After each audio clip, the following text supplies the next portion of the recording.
Jadi di Janji Putih itu ada orkesnya, orkes live ya? Album aku dari sampai terakhir tuh Menyesal tidak ada yang nggak live. Semua live. Oke, semuanya live. Andi, Gigi, Mas Onald, Gokil. basisnya Mas Adi Darmawan. Berarti produksi album lu mahal. Mas Bambang, iya, yang ngisinya Mas Bambang, Bambang Kahitna. Bukan sombong. Jadi memang si Janji Putih ini salah satu video klip pertama kali di Indonesia yang pakai menggunakan helikopter. Tuh, guys. Orang misalnya manggil job aku 1 perak. Aku bisa ngabisin 2 perak, 3 perak. Orang lama kalau misalnya aku ke Jogja Soundrenalin. Iya. Nyewa kereta gerbong sendiri. Wow. Pernah satu kejadian bahwa kita nggak mungkin manggil Resa. Nggak bisa pasti Resa budget sekian. Itu pernah terjadi sama aku dan akhirnya merugikan secara tanda kutip. Maksudnya, ya gue kan butuh job. Ya gimana lu kalau lu sekali manggung aja kan dancer lu udah berapa? Kapan lu mulai menyadari kalau lu bisa punya bakat nyanyi? Begitu jatuh. Mungkin dulu dibayar, tapi kan ibaratnya gue nggak terima duitnya. Maksudnya langsung ke bodo amat juga ibaratnya gitu. Ini bukan lagi cerita kesusahan ya. Iya. Sampai detik ini tuh aku masih ada hutang 1,2 M yang harus aku selesaiin. Utang dari perusahaan yang dulu sampai yang kemarin COVID kita bener-bener gak ngapa-ngapain. Tapi sekali lagi ada beberapa kayak setiap aku terima podcast aku bilang, Res kalau lo gue kasih aku gak mau. Mas Badai mau kasih uang aku gak mau. Tapi kalau Mas Badai kasih aku kerjaan, Res lo nyanyi ya gini-gini, budget segini, ayo. Selebihnya kalau uang mau 1.000 triliun aku gak akan terima. Kalau hati mah pengennya udahan hidupnya, pengennya sama mama gitu. Oh gitu. Sampai ngerasa gitu. Mas Badai kan lihat status aku di baca statusnya apa? Jadi penasaran gue.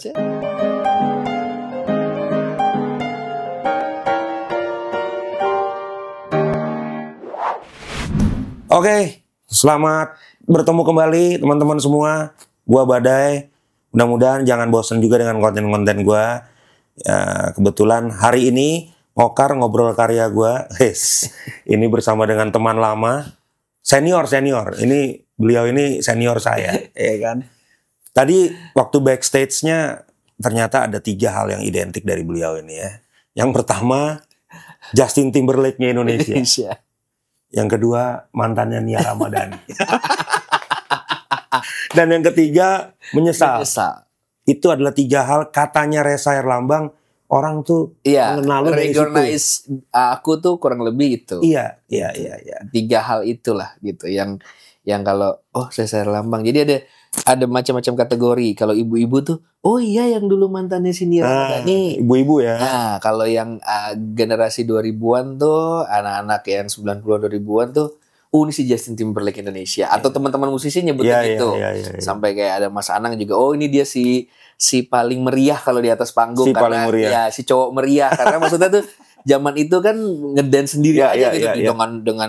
Dengan band, grup, duo dan segala macam. Terus kalau yang sekarang karena lagunya juga di remake lagi kan. Oh, di remake lagi ya sama Yodra ya, anak idol itu ya. Jadi mereka bilang, ini si Menyesal. Si Menyesal. Berarti lagu Menyesal itu yang Resa nyanyiin itu tahun berapa ya? 2009. Oh, itu 2009 ya, Sa? 2009. Pokoknya produksinya tuh di 2008. Jadi itu adalah album recycle dari album kedua Janji Putih yang si helikopter. Mungkin repackage kali ya? Repackage. Nah, Janji Putih juga orang taunya lagu lagu helikopter. Oh, karena video klipnya itu.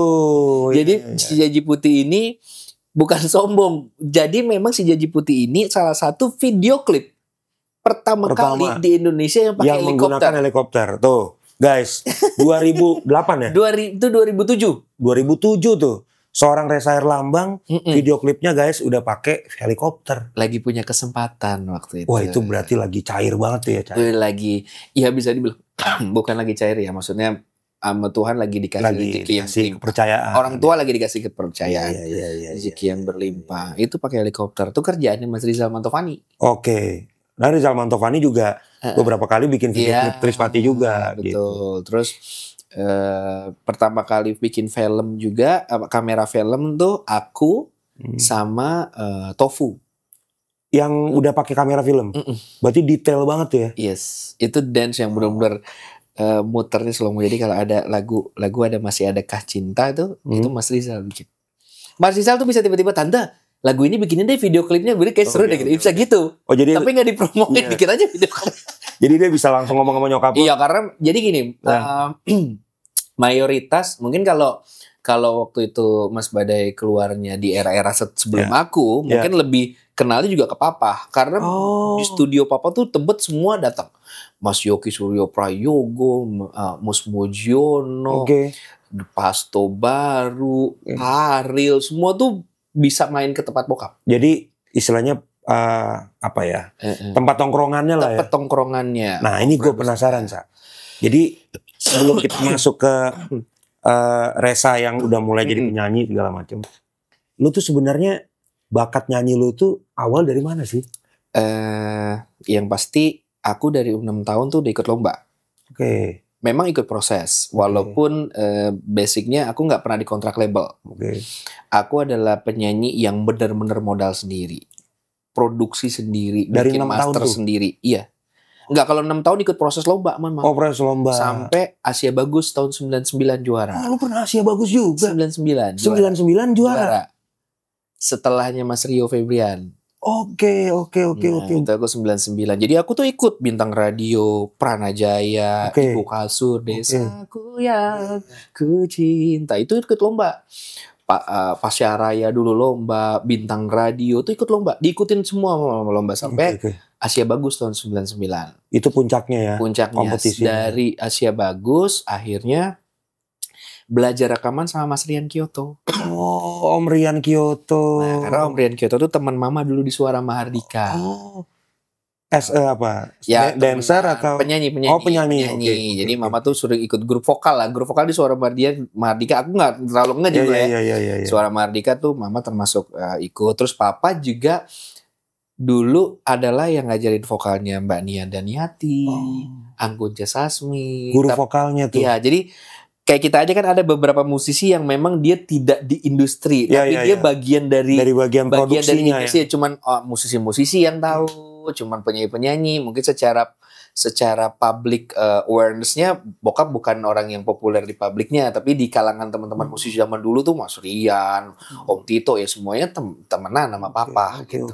Pas papa bikin studio di Tebet, akhirnya jadi udah ngumpul. Aku ini cuman anak muda yang tiba-tiba, Res nih kenalin Mas Yoki Suryo Prayogo. Lucu deh Mas Badai ini, demi Allah, demi Rasul. Aku benar-benar malu sebagai seorang musisi. Ini mah benar-benar malu. Minta maaf buat para fans. God bless ya mungkin terutama kan. Jadi datanglah seorang Mas Yoki Suryo Prayogo almarhum. Aku sebagai pakai anak SMA sih. Anak R&B banget kan dulu, taunya musisinya R&B. SMA mana sih lu dulu? Dulu di Al Azhar terus Ketua. Gitu. Anak Orka ini, Al Azhar ya. Udah pokoknya anak R&B banget tuh. Kalau pencipta lagu juga taunya cuman Iwang Nusaid, Yudis, gitu, anak-anak Neo yang seituan aja. Tiba dikenalin sama Mas Remi. Aku bilang, siapa sih ini orang bapak-bapak tua, nggak jelas dalam hati aku. Sumpah ini aku kemarin baru cerita sama Mama Tri Utami, katanya emang dasar anak kurang ajar katanya. Sumpah mah aku nggak tahu, demi Allah tuh aku bilang, karena aku belum menyatakan jati diri aku sebagai musisi, cuma maksudnya aku nyanyi have fun, enjoy gitu. Dan gua bukan generasi lo juga kali ya. Nggak tahu ya, satu bukan generasi juga gitu. Dibikin lagu, tahu nggak? Bikinin lagu, aku nyanyi rekaman, nangis sama Om Yoki. Nangis, aku nggak mau. Nggak mau. Oh, jadi udah sempat ada orderan sama Om Yoki untuk bikin lagu buat lo. Tapi lo gak mau? Iya, Om Yoki dia di studio papa udah kayak rumah sendiri. Papa kan dikumpulin semua. Oke. Mau main, mau apa. Dia ibaratnya ada piano baru keluar, dia beli semua. Dari mulai Balianto, Iwang, semuanya tuh ya main aja di studio. Di studio gitu loh. Jadi udah, ya aku kan gak kenal semuanya gitu loh maksudnya. Tiba-tiba dibikinin, aku gak mau aku dibikinin apaan sih orang tua. Sampai inget banget almarhum orang Resa. Resa ini tuh legend di gitaris God bless. Aku gak tahu. Keyboardis kali. Keyboardis. Iya. Gak tahu, aku bilang aku gak tahu. Tuh sebegitunya dulu aku. Sebegitunya. Jadi referensi musik zaman dulu mungkin bokap gak dengerin ke lu kali ya? Akunya sih sebenarnya. Oh. Bokap dengerin kalau lagu-lagu zaman dulu apa segala macam. Cuman Ini tokoh-tokohnya mungkin nggak dikenali. nggak dikenali. Cuman memang gue tuh kan yang benar-benar cuma anak main, Ya, anak ya, ya. mobil, main, pacaran, Ya, ya. jalan-jalan. Jadi nggak fancy ibaratnya gitu. Selatan banget guys, Ya, selatan. udah banget itu. Sampai akhirnya tiba waktu di saat semuanya tiba-tiba sama Tuhan dirubah. Keadaan di situ aku mulai, oh ternyata tuh gue penyanyi. Oke. Oh ternyata tuh gue musisi gitu loh. Oh ternyata tuh ini loh teman-teman gue. Oh ini loh senior-senior gue. Oh ini loh dunia gue ternyata. Kapan lu mulai menyadari kalau lu bisa punya bakat nyanyi? Selain yang juara-juara itu, artinya kan belum masuk industri nih. Begitu jatuh. Oh. Begitu jatuh akhirnya mulai merasakan tiba-tiba nyanyi dibayar. Oke. Mungkin dulu dibayar, tapi kan ibaratnya gue nggak terima duitnya. Maksudnya Langsung ke bodo amat juga ibaratnya gitu. Ya sekarang juga orang misalnya manggil job aku 1 perak. Aku bisa ngabisin 2 perak, 3 perak. Orang lama kalau misalnya aku ke Jogja Soundrenalin, Iya. nyewa kereta gerbong sendiri. Wow. Semua dibawa. Soundrenalin 2000. Iya itulah pokoknya Berapa itu ya? itulah. Iya, Jadi iya, mulai di iya, Jogja, di Bali aku ngisi semuanya kan. Iya. Oke. Jadi buat aku kayak kegiatan nyanyi over itu cuma just fun. Gua nggak tahu bahwa itu gue dibayar, gue dapet duit, gue apa segala macam enggak, karena nggak ada kekurangan juga. Begitu aku nyanyi terus aku dibayar dan aku bisa kayak pulang ngasih keluarga, itu baru tahu bahwa oh ternyata inilah pekerjaan ini lo ya. pekerjaan gue. Oh ternyata gue punya suara yang bisa menghasilkan sesuatu, berkarya sesuatu. Terus oh Mas Resa nyanyi dong lagu Menyesal apa segala macam gitu. Kok karya gue orang tahu ya gitu. Oh ternyata gue populer. Tadinya aku nggak tahu Mas Beda. Aku pacaran dengan si Nia apa segala infotainment, aku bilang ini apaan sih gitu.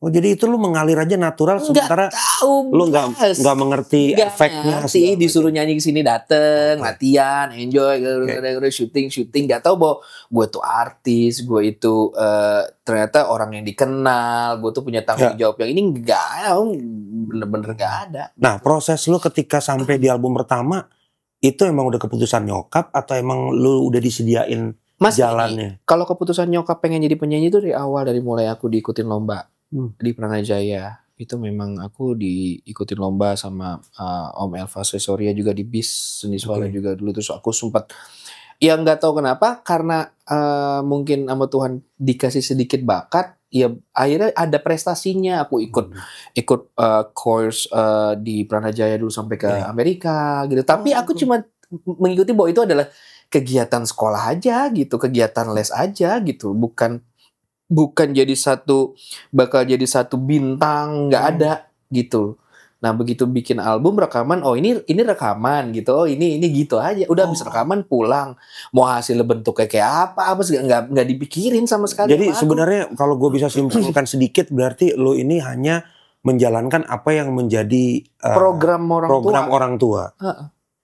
Program orang tua. Kalau kita bisa nggak kalau kita sebut bahwa ini adalah obses dari orang tua? Iya banget, kalau itu jelas. Mungkin tapi untungnya lu punya bakat ya. Iya, karena orang tua gini, mungkin mama sama papa tuh pengen jadi musisi, senang musik, mama pengen jadi penyanyi, terus tiba-tiba harus bisnis, udah gak kepegang, tiba-tiba punya anak, kok suaranya bisa nyanyi bisa nih. Ikutin lomba, akhirnya tiba-tiba punya rezeki, bikinin album, udah karyain maksimal. Gitu, ibarat kata nyokap ya, gue nggak pakai duit orang juga, nggak usah duit gue sendiri.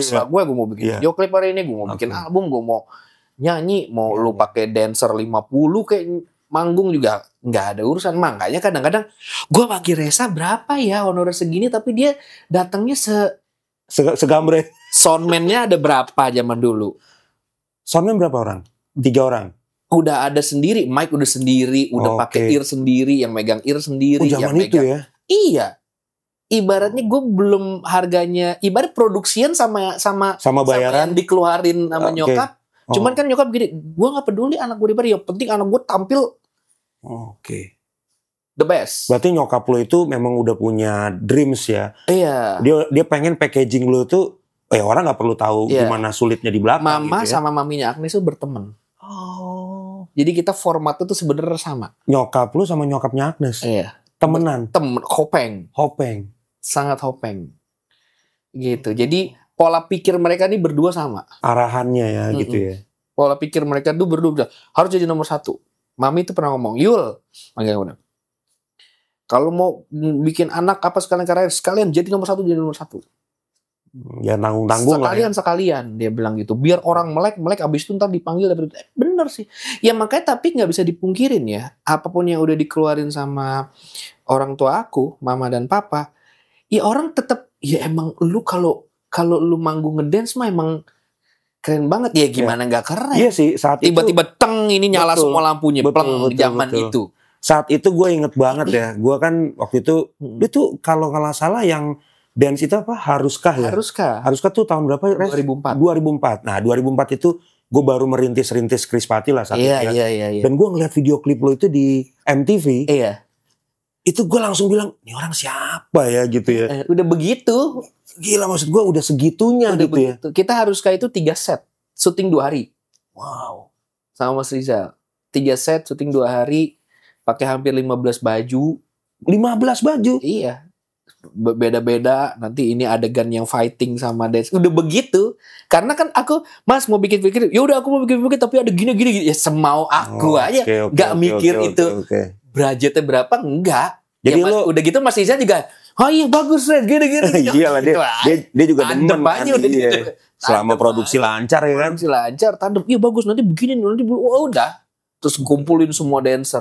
Setelah Haruskah ada lagi single kuat Janji Putih. Janji Putih. Itu Janji Putih. Janji Putih itu adalah yang bikin musik jadi gini. Janji Putih itu ciptaan papaku. Oh, ciptaan bokap. Ciptaan bokap. Ciptaan papa yang nulis lirik Mas Rian. Rian Kyoto. Oke. Jadi kan papa kata, Rian gue punya lagu nih. Tulislah liriknya lo. Ibarat gitu zaman itu lah ya. Nah karena ya mungkin kalau Mas Badai kenal papa zaman dulu kayak, Dai, papa punya lagu nih. Coba Badai tulis deh. Iya. Lu buat si album si Resa tuh. Ibarat gitu. Kayak gitu-gitulah ibaratnya. Sembah cerita terus ketemu sama Sumantri. Sumantri kan DJ nih. Wow, aku dibikinin loopingan keren lah waktu itu, dikenalin sama Dewi Sandra. Ceritanya dikenalin sama Dewi Sandra sama Mas Aden Sony. Aden Dharma. Ya. Terus karena dulu aku di Sony titip edar sama Pak Ian. Nah, Pak Ian juga kan Hopeng banget. Nah, singkat cerita Sumantri lah yang bikin lagu musiknya itu. Oh, bikin aransemennya, musiknya. Oke. Mas Rizal lagi tercintanya helikopter itu, tante kebayang gak ada pakai jazz. Lagu ini kan ada. Jadi gini, ide-ide lagu itu kadang-kadang dari Mas Rizal. Benar kalau jalan tante, ini kalau dikasih string, biar nanti di video klipnya tuh aku nanti mau ngambil dari sini, nanti si Resa ini pakai jazz. Jadi itu, ya udah pakai string Sumantri gitu. Dan nyokap lu ikut aja gitu. Ikut aja. Udah pakai string siapa? Kata Sumantri, ya udah Oni tante. Oh, Mas Oni. Jadi di Janji Putih itu ada orkesnya, orkes live ya? Album aku dari sampai terakhir tuh Menyesal tidak ada yang nggak live. Semua live. Oke, semuanya live. Andi, Gigi, Mas Onald. Gokil.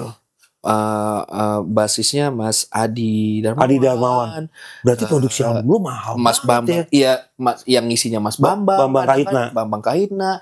Direct vokalnya ada Mbak Betra, ada Borno. Ifnat belum waktu ya? Itu. Mas Dodinya Katamsi. Bukan Dodi Kahitna. Terus ada Uci Nurul. Backing vokalnya Janji Putih itu 3. Uci, Ryan Pono, Melto. Wow. Lagu itu. Janji Putih itu. Backing vokalnya Uci, Nurul, Ryan Pono, Melto. Jadi nyokap tuh pokoknya tante gini. Oke, tante. Ya tapi emang akhirnya musisi ini kerjanya lepas. Ya. Karena satu nyokap ya udah gua nggak pernah budget, pokoknya lu bikin aja yang paling bagus. Tiba-tiba Mas Baron ngisi. Jadi semua musisi tuh kayaknya ngisi di semua musisi keren dan kurang lebih ngisi deh. Mas Topati ada di album. Mas Erwin aja yang nggak ada. Jadi album pertama dari Haruskah kemudian ke Janji Putih itu isinya musisi-musisi terkenal ya. Mas Pai semuanya. Mixing sama siapa waktu itu? Dulu Hoklay. Hoklay Musika Hoklay. Terus ada apa? Aku mah kurang ada lah nanti. Pokoknya tapi udah yang semuanya aja. Studio Musika, Aquarius, Brotherland dulu. Pokoknya sudah keren semua ya. Mana aja dan live semua.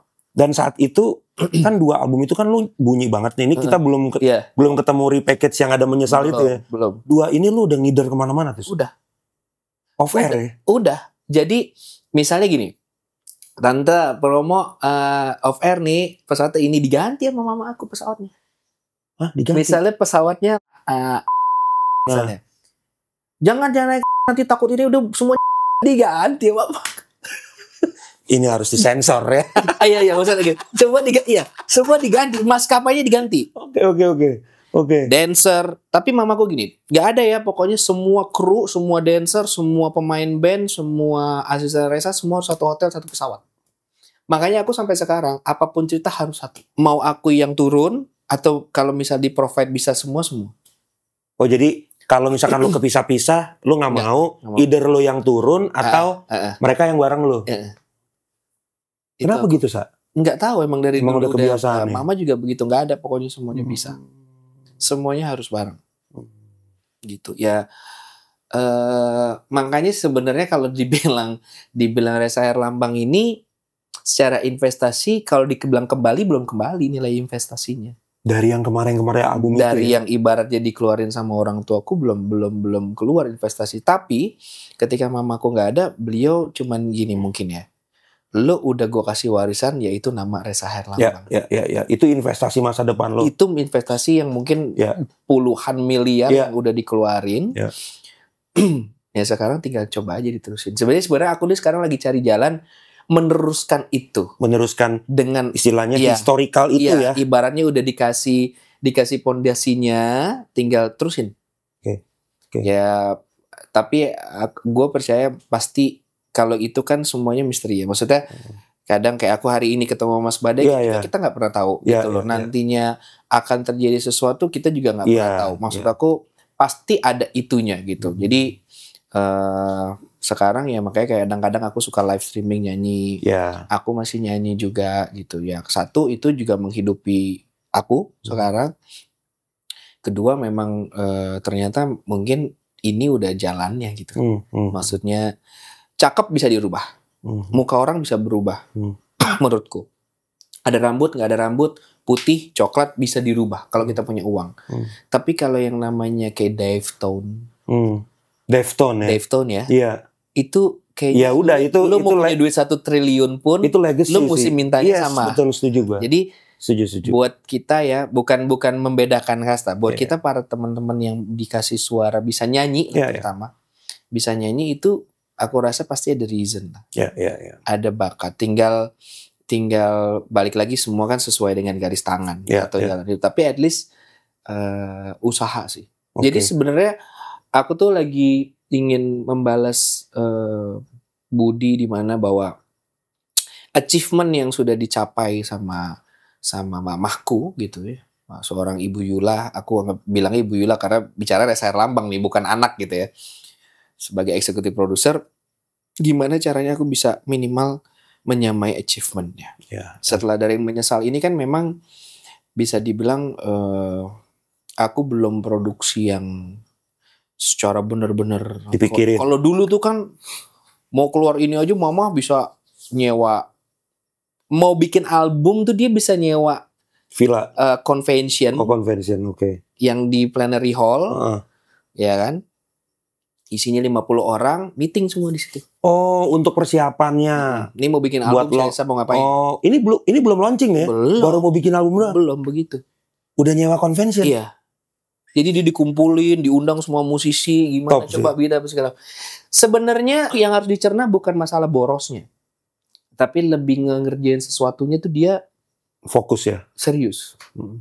Gitu. Jadi ya, tapi memang sih ya kadang-kadang kalau kita dalam bisnis, menurutku ya, memang kita sekali pukul keluar banyak, tapi investasi ini bisa sekian tahun gitu. Sekalian nancep sekalian gitu. Betul. Istilahnya kita nuainya itu mungkin bisa butuh berapa. Memang kalau secara hitung kayak gila gede banget, tapi ya kayak luar negeri aja kan. Tiba-tiba orang mau bikin album kayak si Justin, dia bisa nyewa satu rumah cuman buat kumpul sama si Timberland, tapi sekali ini bener gitu loh ya. Tapi memang ini pendidikan yang sangat baik banget ya, dalam artian yang harus dimiliki oleh anak-anak sekarang. Iya. Ketika kita mau menyiapkan sesuatu, ya emang investasi pemikiran, investasi waktu, komitmen, Betul. ide itu kan mahal semua. Mahal semuanya. Ya kan, jadi memang terbukti lah dalam arti nyokap bokap lu tuh mencurahkan semua apa yang mereka punya ke lu sekarang, dan lu berhasil dalam tanda kutip ya menurut gua 3 album ya, 2 album yang tadi Bari Package. Betul. Itu menurut gua menjadi satu legacy, salah satu legacy R&B menurut gua di Indonesia ya. Salah satu penyanyi bilang bahwa Res, kalau ada di museum musik Indonesia, terus ada kategori R&B, pasti ada nama lo. Iya. Ricky Ricardo, ya. Denny Malik, Reza Herlambang. Ya. Kategori penyanyi hip hop ya. Culture, pop culture, urban, urban yang tiba-tiba ngedance gitu. Itu nama lu harus masuk kata dia. Betul. Dan sampai hari ini honestly memang belum ada loh. Artinya belum mencuat banget ya. Yang gua harapin ya adalah seorang Bertrand Peto sebenarnya. Yang gua harapin, maksudnya secara kemampuan ada, cuman mudah-mudahan. Cuman kembali lagi bahwa ya kayak gua, Agnes gitu ya, itu memang melakukannya benar-benar bisa satu stage tuh bisa sekian puluh dancer. Totalitasnya. Tapi pernah satu kejadian bahwa kita nggak mungkin manggil Reza, nggak bisa pasti Reza budget sekian. Itu pernah terjadi sama aku dan akhirnya merugikan secara tanda kutip. Maksudnya, ya gue kan butuh job. Ya gimana lu kalau lu sekali manggung aja kan dancer lu udah berapa? Terus lu pakai ini sendiri. Ibaratnya kalau sekarang mungkin bawa kamera sendiri kali ya, bawa apa segala macam sendiri gitu. Cuman kembali lagi ya, akhirnya aku menurunkan itu.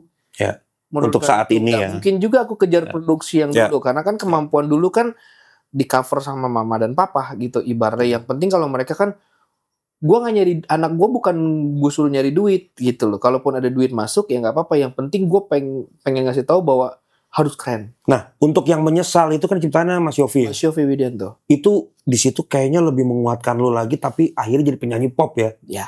Jadi ballad deh. Jadi gini, waktu itu Mas Yofi bilang sama aku bahwa dancing itu bagus, tapi ketika penyanyi itu ditesnya adalah ketika dia bisa bernyanyi benar. Maksudnya kalau dance kan, ya walaupun juga nggak mudah sebenarnya. Kayak aku sekarang kemarin manggung di Senayan tuh 3 lagu udah ngap. Kalau dulu aku bisa sampai 6 lagu. Koreo, terus tiba-tiba main lagu ballad ya, karena juga dulu kalau mau manggung tuh bisa lari dulu, bisa push up dulu, bisa, jadi ada gurunya di si Oji, jadi di belakang panggung pun udah ya memang kayak bisa dibilang aku tuh kayak bener-bener penyanyi internasional, karena dulu di belakang panggung sebelum aku udah pakai baju nih bisa skipping sama Oji, bisa push up, bisa itu karena mama hire, terus ada guru vokalnya sendiri. Sebelum manggung tuh ya? Sebelum manggung di atas panggung. Jadi begitu manggung tuh aku udah serelax. Nah, dan itu aku rasain sekarang ketika aku datang, aku nggak pakai treatment itu lumayan kedodoran. Cuman kan kadang sometimes kita harus menyesuaikan produksi, benar nggak gitu? Balik lagi ke lapangannya kan? Itu. Jadi makanya kadang-kadang tampilan itu kayak kita nonton, bikin lagu mahal ya, nonton ini. Ya karena sebenarnya kalau mau bagus tuh semuanya pasti ada sesuatu. Ada nilai yang dikeluarkan ya. Dikeluarkan. Nah, balik lagi kalau bicara Mas Yofi akhirnya bikinlah Menyesal. Reza mau lagu kayak gimana, kayak gini. Aku bukan bagian dari pencipta lagu itu, tapi aku kasih referensi karena aku tidak mengisi lirik, tidak ada dalam part itunya, itu pure benar-benar Mas Yofi. Aku pengennya bikinnya kayak gini. Mas Yofi kasih beberapa contoh bagan, tapi buat aku Mas Yofi itu berhasil tahu ini karakter pita suara lu. Sangat tahu. Sampai terakhir bilang beliau dan teman-teman bilang, Lyodra, Tiara Andini dan Ziva itu bagus, spektakuler, a new trend, vocal concept. Tapi kalau buat gue Menyesal itu Reza. Iya setuju gue. Jadi kayak misalnya Mencintaimu ya KD. Iya. Kayak misalnya lagu, pasti dong dari semua lagu Chris pasti ada yang ini mau di recycle sama siapa, pokoknya udah Ya memang istilahnya presetnya memang udah. Nih, ada gitu. pasti kata dan Ya. Mas Yofi bilang ada pasti di sebuah penyanyi ada satu lagi yang memang itu adalah identik banget dia. Kayak misalnya Mama Ina yang Mama Ina kan yang Aku Makin Aku Cinta. Makin Cinta, Itu ya. tuh apapun ceritanya Ya, Vina Vina Panduwinata. Panduwinata gitu. Jadi Dan akhirnya menyesal itu jadi ikonik lo banget ya. jadi ikonik. Padahal itu lagu minor loh ya. Itu gue denger kayaknya bukan mirip lah, maksudnya nuansanya tuh kayak penyanyi 90-an siapa gitu ya. Aku jujur begitu take vokal Menyesal itu salah satu karya yang tidak terbiasa di kuping aku. Oke. Karena aku biasa dengerin R&B, dengerin Spartan, dengerin Brian McKnight, tiba-tiba dapat Menyesal yang Bila Cinta Lagi kayak model lagu-lagunya Enrique Iglesias. ya kayak gitu. Jadi kayak ya. lagu. Tapi aku rekaman. Tiba-tiba lagu Menyesal jadi dan dikenal sama orang, aku termasuk bukan lagu favorit aku. Padahal lagu itu booming banget. Bukan salah favorit. Tapi kenyataannya itu bukan favorit lo, bukan tipe lo. Bukan sebenarnya. Tapi banyak yang bilang bahwa itu bukan kesukaan lo, Res, tapi itu tipe vokal lo dalam ballad vokal.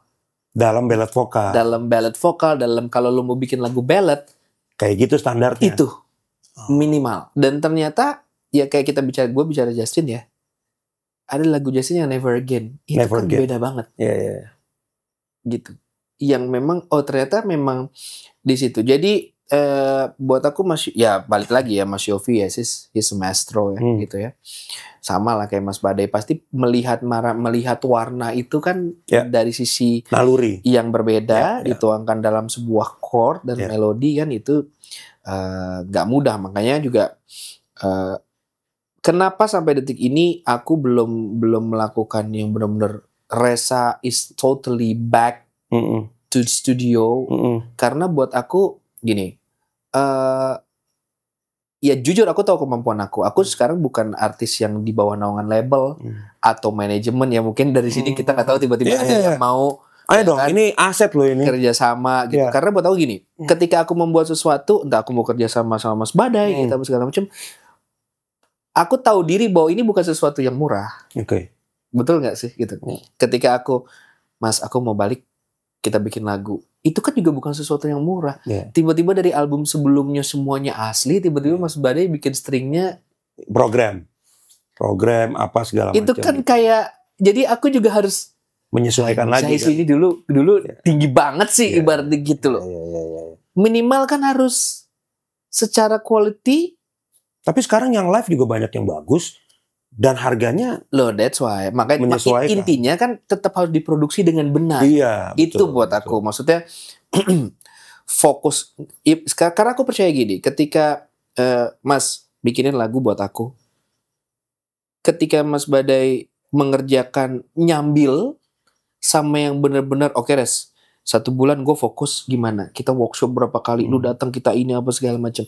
Tapi itu kan juga perlu cost, bener nggak? Yang dimana cost monthly-nya harus aku tutup, bener dong.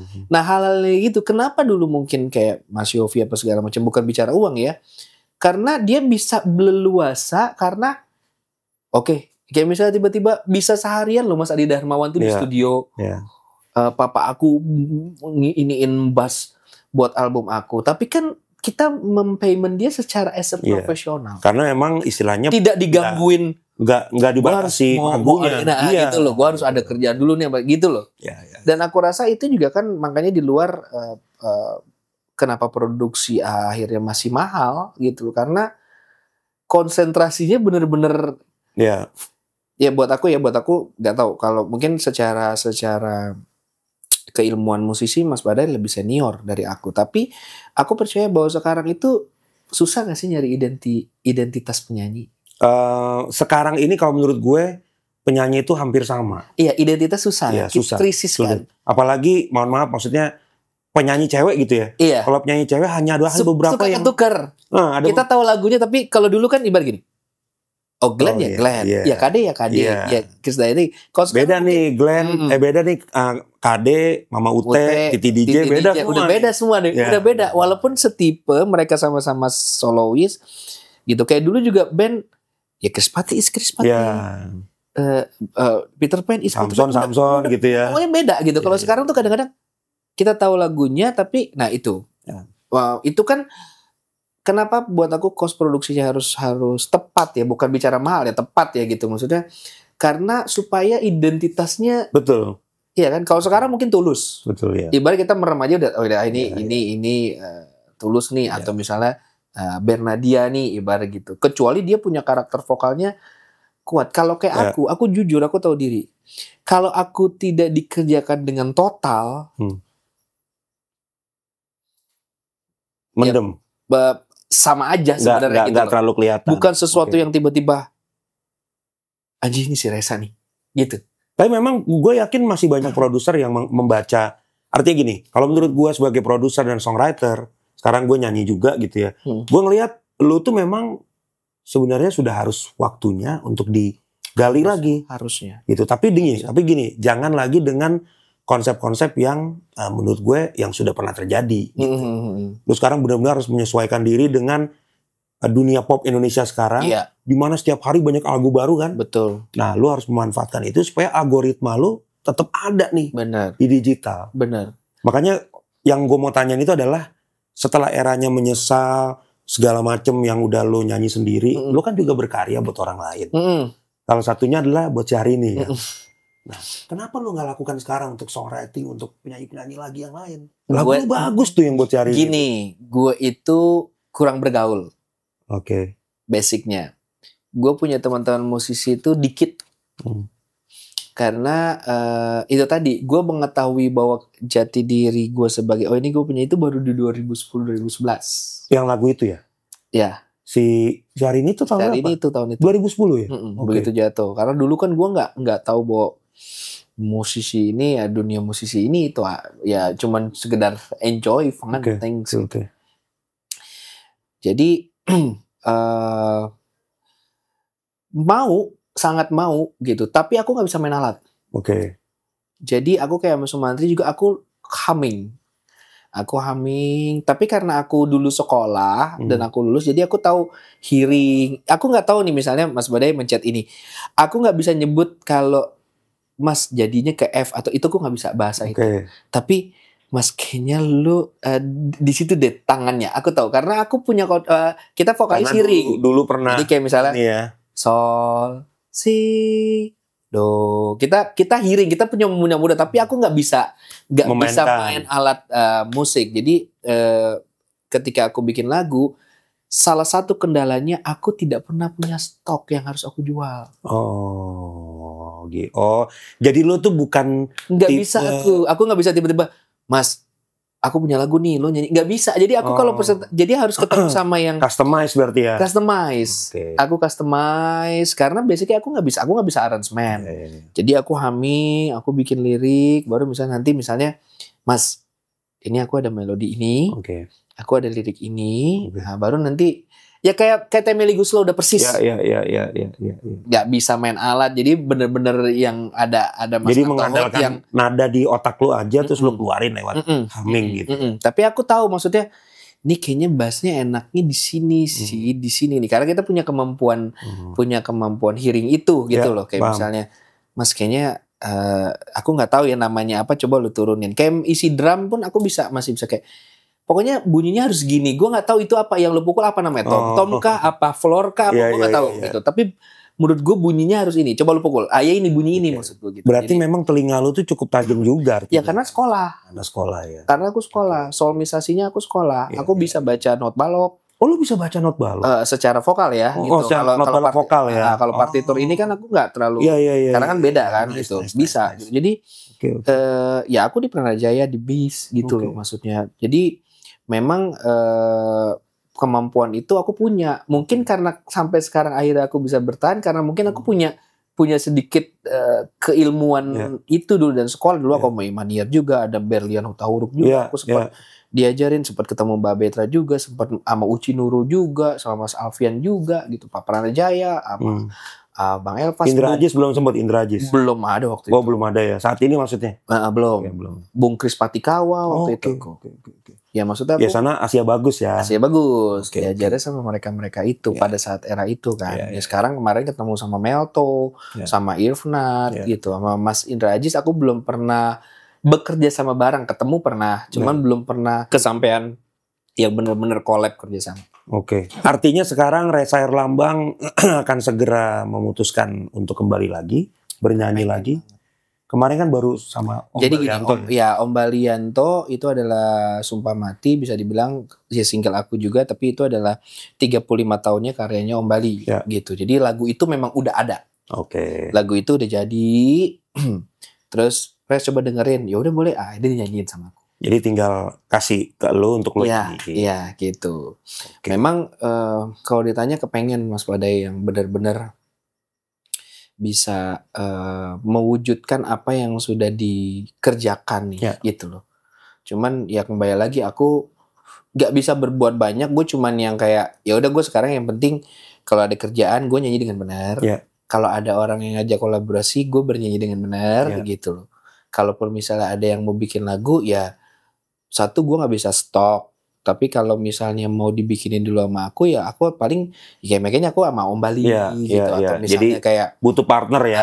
Kayak misalnya aku sama Mas Badai, misalnya kalaupun misalnya aku dapat klien gitu pasti aku akan cari teman-teman kayak dulu sama Mas Regi Casmala gitu loh kan. Jadi memang yang harus ketemu partner yang dimana mereka bisa aransemen, bisa mewujudkan apa yang ada di otak lo. Lebih ke situ. Tapi aku kalau bikin lagu sendiri kayak nggak tahu kenapa belum pernah sih coba. Buat diri aku sendiri. Gitu. Berarti lagu yang untuk orang itu satu-satunya untuk yang sehari ini aja. Itu the one and only itu. The one and only. Dan booming tuh ya. Iya. Kacau. Tapi di luar itu aku banyak bantuin. Seven Icon aku bantuin. Sebagai konseptor. Konseptor sama. Jadi produk itu adalah produknya Sumantri yang kerjasama dengan label apa sih Keci kalau gitu. Mas Nyoto ya kalau Mas Nyoto gitu. Terus aku bantuin beberapa penyanyi-penyanyi juga di Malaysia juga aku sempat nyipir. Ada di Malaysia judulnya Cinta Gila itu booming banget. Yang nyanyi? Safi Ilyas orang Malaysia di Malaysia itu juga. Ya makanya kesuksesan itu ternyata lahir dari aku custom. Ya, bukan lagu stokan ya. Karena aku itu tipikal orang yang harus enak dulu sama aku, enak banget. Berarti lu hampir sama gue juga nggak pernah bisa nyetok lagu. Nggak bisa, aku nggak tahu kenapa. Dan nggak tahu kalau lu ya, tapi kalau gue tuh berangkat dari lirik-lirik dulu. Jadi gue nulis, ngetik dulu, nulis dulu. Melodi. Ntar lagunya kapan, nggak tahu kapan gitu kan. Begitu gue lagi datang moodnya, baru jadi. Aku ya karena aku nggak bisa main alat, jadi itu dua bisa datang. Entah jadi kadang-kadang tiba-tiba aku lagi di motor atau lagi di mobil atau lagi dimanapun tiba-tiba dapat humming, aku rekam. Gitu, aku rekam. Tinggal nanti aku bisa dapat lirik gitu. Ya aku benar-benar custom banget deh, analog. Orang-orang zaman dulu aja bikin lagu, jadi benar-benar yang feel hati apa segala macam gitu. Dan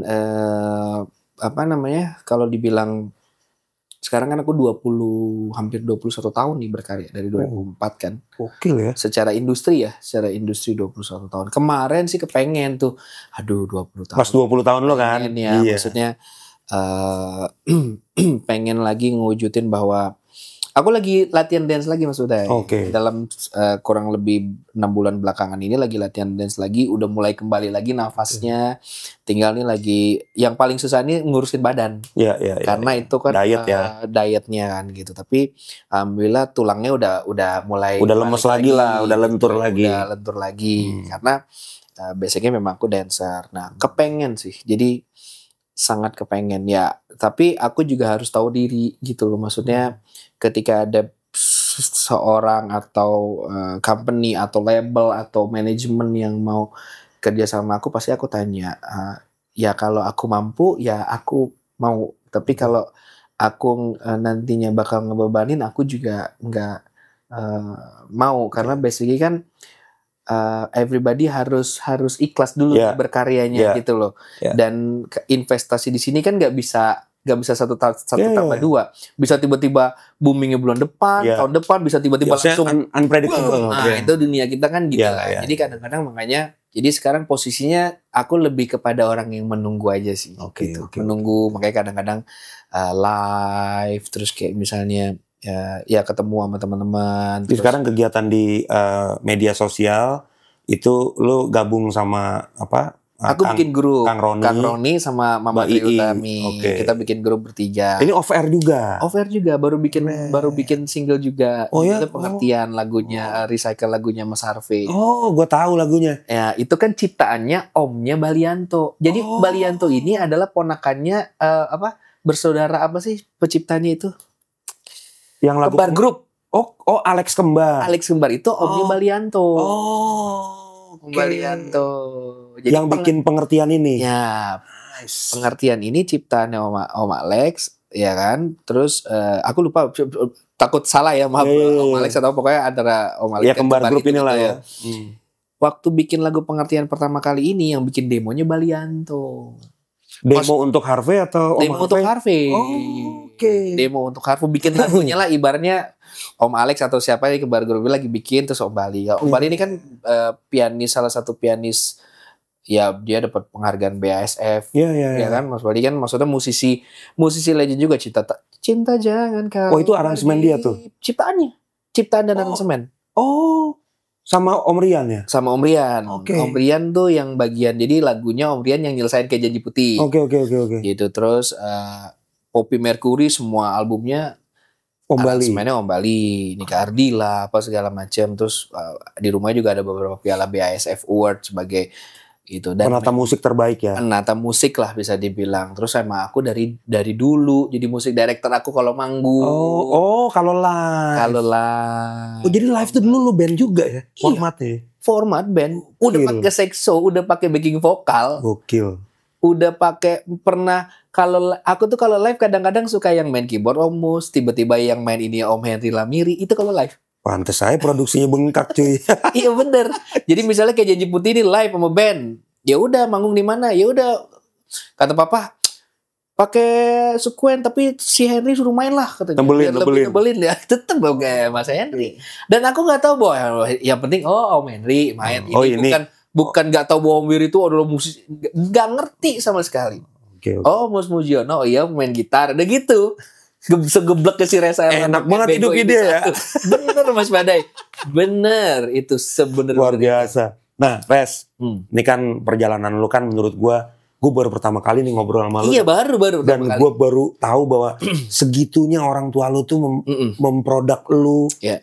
mencita-citakan lu jadi seorang Iya. penyanyi besar gitu ya. Nah, sekarang mama udah nggak ada ya. Nggak ada, mama nggak ada.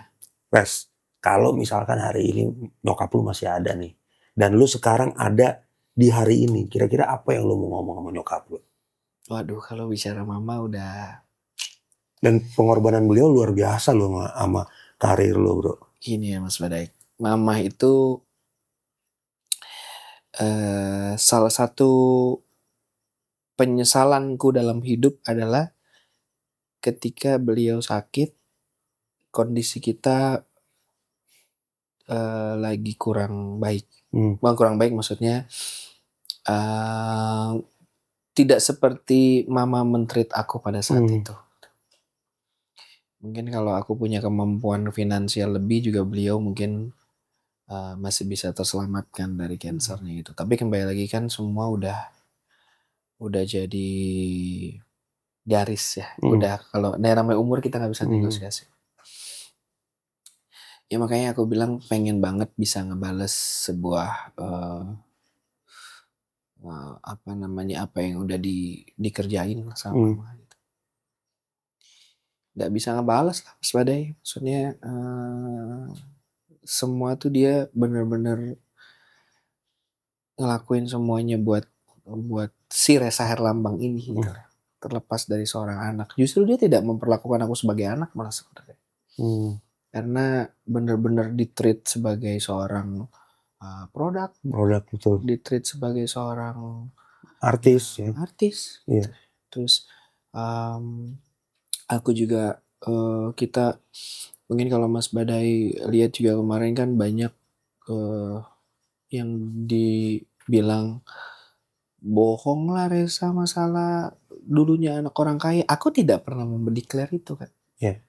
Tapi apa yang sudah tercipta dalam 3 album itu bukan uang sedikit. Iya. Gitu. Dan banyak saksi yang dimana bahwa itu tidak dimodalin sama label manapun. Iya. Gitu. Modal sendiri semua ya. Gitu. Jadi udah kering mungkin kalau dibilang air mata ya. Iya. Tapi aku cuma pengen bales kebaikan mama. Maksudnya minimal aku jadi orang yang bener lah. Iya. Aku juga sampai hari ini juga aku pernah melakukan banyak kesalahan. Pernah salah jalan. Pernah salah bergaul. Jatuh terus punya uang salah menggunakan. Tidak ada keilmuan dalam bisnis yang mungkin juga akhirnya mengecewakan beberapa orang.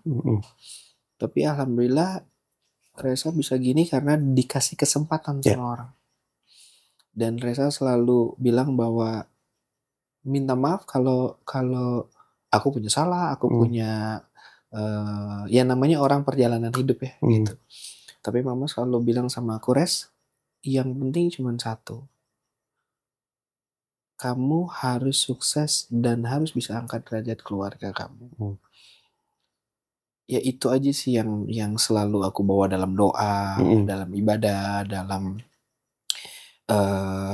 pekerjaan. Dan aku maksudnya legacy itu pengen banget bisa minimal aku nggak tahu keadaan mama di sana gimana, tapi aku selalu berdoa yang terbaik.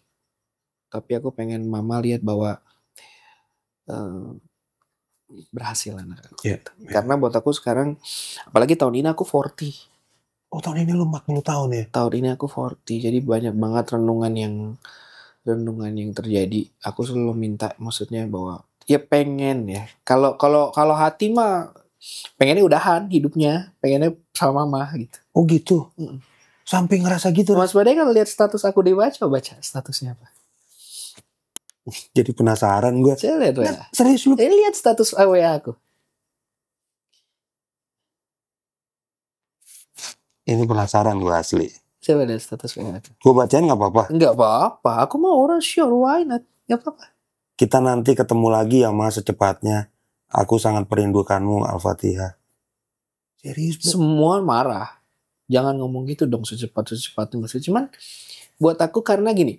Aku tiba-tiba dikasih rezeki misalnya sama Allah ya. 1 triliun gitu. Ya kita berdoa kan harus yang maksimal. Hampa tapi Mas Badai. Karena gak ada nyokap lu ya? Aku 1 triliun, aku liburan, aku beli mobil. Tapi aku di sana mama ngapain gitu. Kalau dulu kalau mama masih ada, kalau 1 triliun aku bisa beliin kamu diamond, ya kan? Ibarat gitu. Jadi, jadi ya maksudnya kalau bicara mama tuh aku ya paham gue paham. Bukan gimana ya, karena sampai beliau meninggal pun kan gitu. Kita juga masih ada beberapa tanggungan yang harus kita bayar. Ini bukan lagi cerita kesusahan ya. Iya. Sampai detik ini tuh aku masih ada hutang 1,2 M yang harus aku selesaiin. Utang dari perusahaan yang dulu sampai yang kemarin COVID kita bener-bener gak ngapa-ngapain. Tapi sekali lagi ada beberapa kayak setiap aku terima podcast aku bilang, Res kalau lo gue kasih aku gak mau. Mas Badai mau kasih uang aku gak mau. Tapi kalau Mas Badai kasih aku kerjaan, Res lo nyanyi ya gini-gini, budget segini, ayo. Jadi aku bukan untuk dikasihani. Kalau mau mengasihani aku, mendingan kontrak aku, berkarya, bikinin aku sebuah karya yang menurut teman-teman bisa menghasilkan, aku bisa menghasilkan buat kalian yang sebagai investasi. Terus akunya bisa berkarya lagi, aku mau ditolongin itu. Keren. Selebihnya kalau uang mau 1.000 triliun aku gak akan terima. Beneran. Mau dikasih, mau dia apa enggak. Tapi kalau aku, Res lo nyanyi ya, 2 lagu, Res lo ngisi ya, apa segala macam, aku terima. Supaya aku nggak mau nanti dijual lagi dulu, jual kasihan supaya orang banyak bantu, nggak mau. Aku nggak mau dibantu orang. Paham. Aku beneran, ketika ini tayang, banyak teman-teman harus lihat, aku tidak mau dibantu orang. Kalau mau bantu, Mas Badai ngerti banget aku jiwa sebagai musisi. Kan kita udah pernah ngobrol juga, ya kan? Kapan nih kita? Bener, kalau mau dibantu, ya part itu. Oh, pantesan lu selalu ngomong sama gua. Mas, kapan nih ada lagu buat aku gitu-gitu. Itu karena memang keinginan lu bukan keinginan banget. Bukan karena masalah it's all about money, tapi keinginan. That's your mentality begitu ya. Iya, keinginan banget. Jadi memang dan aku percaya pasti akan ada orang baik, maksudnya yang ya kalau balik lagi kalau mau nolong itu. Ya. Aku nggak akan minta advance, aku nggak akan minta apa segala macam, produksiin aku lagu yang benar. Aku dengan pencipta yang benar, dengan promosi yang benar, maksudnya yang benar. Ketika nanti misalnya ini menguntungkan, kan juga menguntungkan juga buat teman-teman. Yang penting minimal aku bisa berkarya. Aku pengen nunjukin bahwa Resa nyanyi lagi. Itu goal lo, kerinduan lo ya. Goal aku gitu. Walaupun kalau rezeki aku bisa melakukan apa aja, karena rezeki itu di mana aja kan gitu. Aku kadang-kadang jualan, aku live, aku segala macam kayak Joker. Tapi kalau yang itu aku bener. Makanya kadang-kadang aku suka bener. Ya Allah, aku pengen banget punya duit 10 miliar gitu. Bukan apa? Satu, aku mau lunasin hutang aku. Supaya nanti kalau aku mati, aku gak punya tanggungan hutang di dalam kubur. Yang kedua, aku pengen nyanyi. Aku pengen habisin tuh mau 1 miliar, 2 miliar, pokoknya gue mau nyanyi. Mas Wada, ini duit 1 miliar, bikinin gue lagu yang bagus, gimana caranya, bener gak? Video klip yang keren, kita promo yang bener, kalau perlu jadi OST, gue nyanyi, terus 1 miliar lagi gue mau bikin yang dancer, gue nanti gitu. Dan aku yakin kalau itu dijadiin pasti jadi duit balik. Bener gak? Iya. Tembak nih, jabret gitu loh, bener gak? Kita pasang misalnya di, kalau perlu iklannya di bioskop, bener gak? Habisin duit, pasti 1 miliar itu balik. Karena orang anjrit keren. Itu udah pasti. Kan kalau bisnis cuma 2, jelek-jelek sekalian, bagus sekalian, biar ngasilin duit. Nah, itu aja mungkin. Cuman kan kembali lagi, ya mau minta tolong sama siapa? Karena ini kan bicara masalah ada angka di sini. Ya makanya kadang-kadang kalau aku ingat mama ya ingetnya itu. Tapi amazing sih, Red, gue ngelihat status WA lo tuh, terus terang tadi gue tuh apa ya? Gue jadi berpikir segitu beratnya gitu ya lo tanpa nyokap lo gitu. Berat mas. Aku sampai puasa ini, aku selalu kadang-kadang nukar doa. Ya Allah, kalau ada satu doa aku yang memang belum terjawab, aku rela digantiin, aku asal bisa ketemu mama di mimpi dan she say to me, I'm okay, I'm fine. Itu aja. Mas, every day, tiap hari, aku masih, akan sekarang 2 tahun, mau 3 tahun ya mama. Karena aku tiap hari, dulu kalau dia hidup, harus tahu dia everything okay. Keadaannya. Aku pernah nipu orang, mas. Aku pernah korupsi, aku pernah markup orang. Untuk apa? Tapi semuanya bilang sama aku, good things-nya adalah lu begitu tapi keluarga lu disewain rumah yang bagus. Mamaku tidak pernah keliaran sama orang tuaku. Tidak pernah makan tidak enak. Kalau aku hidup buat diri aku sendiri, mungkin aku udah punya mobil, udah punya rumah. Gitu. Nah, sekarang aku nggak tahu keadaan mamaku gimana. Tapi kirim doa terus kan? Selalu. Ya ini real ya, aku cerita ya. Untuk kita semua juga yang beragama. Aku gak tahu mamaku lagi disiksa kah? Atau gak tahu mamaku lagi happy kah? Coba bayangin, itu kan sakit banget di aku. Tapi kita berpikir yang ini. Iya, itu pasti. That's why. Makanya, kadang-kadang sedalam itu, kalau Mas Badai bilang sedalam apa sih? Sedalam itu. Lu ini banget ya, maksudnya. Lu cinta mati aku. Perenungannya tuh sampai sedalam itu. Maksud gue pertama kali baru ngundang orang podcast dan diizinkan lihat status WA-nya tuh baru lu, Za. Dan apa ya? Semua pada marah. Maksudnya kadang apaan sih lu status sampai nanti kita ketemu lagi ya Mas secepatnya. Itu kan kesannya kayak lu kayak lu mau mengakhiri hidup lu gitu ya. Enggak, aku gak mau mengakhiri hidupnya. Cuman kalau misalnya tiba-tiba aku dikasih sama Allah tiba-tiba kontrak jebret, terus aku nyanyi jebret, tiba-tiba aku punya rumah, punya mobil lagi yang ini bicara yang bagus gitu ya. Bagus dalam arti kata cukup. Terus aku punya tabungan, kira-kira adik aku bisa menghidupi anak-anaknya. Papa aku apa segala macam. Aku nanggung semua. Berapa adiknya? 1, anak 4. janda, papa juga semua. Ya alhamdulillah aku masih menanggung mereka semua gitu. Iya. Masih jadi tulang punggung keluarga. Karena waktu mama meninggal, mama cuman berpesan, pokoknya mama nggak mau cucu-cucu mama sampai susah ya Reza. Jadi semua itu aku itu. Dan salah satu faktor aku kenapa belum menikah karena buat aku siap nggak jadi bagian ini. Kalau aku cari yang lebih yang kaya banyak, tapi bisa jadi aku akan jauh sama keluargaku. Oke. Karena aku pasti akan kontrol karena lu your financial more than. Oke. Benar nggak? Kalau aku cari yang biasa, kamu siap nggak Menerima lu yang dengan sekarang. keadaan aku yang bisa tanggung, bangun segala macam. Jadi aku banyak kadang lu kenapa sih Ras nggak menikah, lu jangan-jangan ini gay apa segala macam segala. Tapi buat aku adalah ya nggak apa-apa gitu karena nggak mungkin aku ceritain sesuatu yang buat kalian juga kalian nggak bisa ngerti gitu. Ya, dan aku nggak mau ngebebanin betul. kalian juga gitu. Jadi itu yang kadang-kadang makanya momen-momen kayak kita ngobrol gini. Aku kalau demi Tuhan ya Allah, guys, aku baru ngobrol gini sama Mas Badai. Kita sering ketemu, nggak pernah ngobrol yang kalau ngobrol aku ya udah Mas Badai pasti nggak akan ngelihat sisi ini karena satu aku juga memang anaknya humoris. Jadi kalau ketemu juga, emang petakilan begitulah. Tapi basicnya ada sesuatu hal yang memang aku ingin capai gitu. Makanya terima kasih banget juga sama Mas Badai. Aku jujur Mas diundang ke TV aku nggak mau. Atau wawancara sama media infotainment aku nggak mau. Karena aku nggak bisa menjelaskan clear. Tapi kalau podcast kan buat aku ini sarana yang dimana aku cerita ya tanpa harus diedit-edit ya. Kecuali kalau ada brand atau gitu ya. Supaya informasinya juga aku bisa menerangkan. Dan mudah-mudahan aku berharap di sini juga ya kita nggak tahu tiba-tiba Mas Badai kayaknya lu boleh deh kontrak Reza aku berharap teman ada ide gue punya produser di Restart coba gue bantuin ya kali aja dia jadi we don't know asal cuma satu yang penting akunya mampu orang itu percaya sama aku dikelola dengan baik. Kalau misalnya aku nggak mampu aku juga nggak mau maksudnya nggak mau ibaratnya ngebebanin nanti jadi beban Mas Badai atau segala macam enggak. Tapi kalau ada kesempatan yang bisa diproduksi dengan baik, aku pengen banget. Wow. Beneran pengen banget.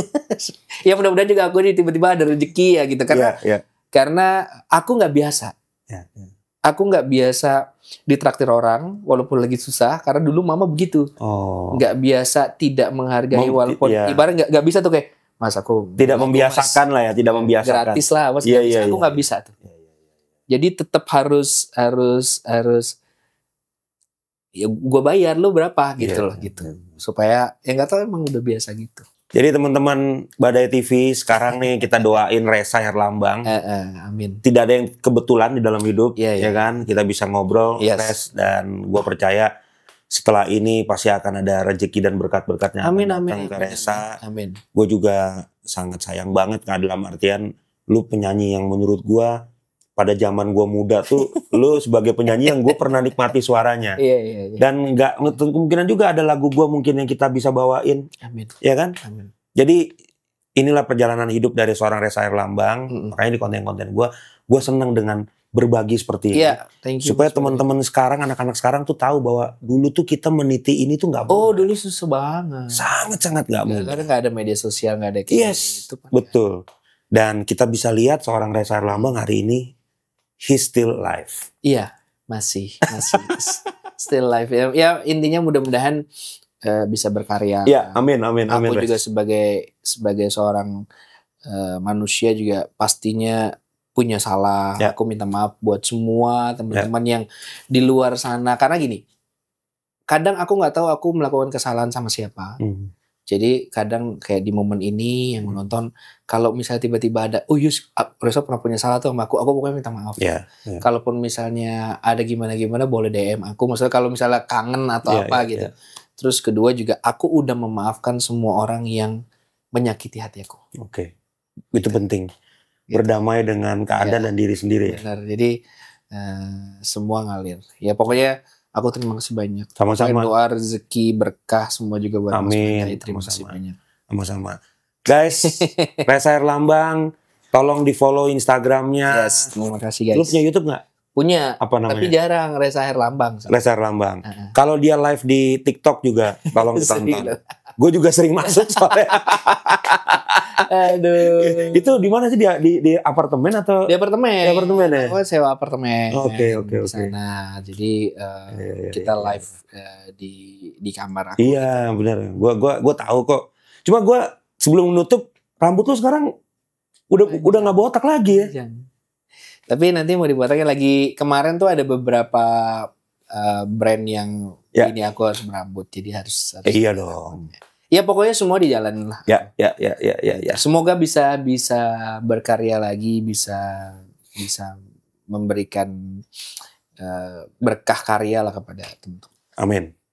Oke guys, Reza Herlambang, Badai pamit. Semoga kita bisa berkarya terus. Amin. Air mata boleh bercucuran, tapi hidup harus dilanjutkan. Semangat. See you. Guys, thank you. Thank you.